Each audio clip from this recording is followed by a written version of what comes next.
নামাজ পড়ছে আহলে হাদিস ভাই, বর্তমানে নিউ আহলে হাদিস, আগে নামাজ পড়ছে আমাদের তরিকায়। চট করে দেখি যে বুকির পর ছানা বাঁধতে মসজিদে দাঁড়ায় আমিন, মানে বুঝতে চাই যে আমি নামাজ পড়ছি, পড়ি, এখন নামাজ শুরু করছি, তোমরা মনে রেখো, তোমরা আমার চিনে রেখো, আমি নামাজ শুরু করছি। আমিনটা জোরে শুরু দিয়ে সবার কাছে পরিচিতি লাভ করছে।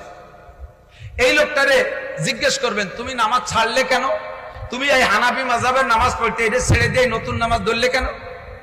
তখন সে বলবে যে হানাফি মাযহাবের হুজুরদের এই দলিলে নামাজ হয় না, উন্ডা ভুল পড়ে। হাদিসে বুকের পর ছানা বান্ধার কথা আছে, উন্ডা নাভির নিচে বান্ধে।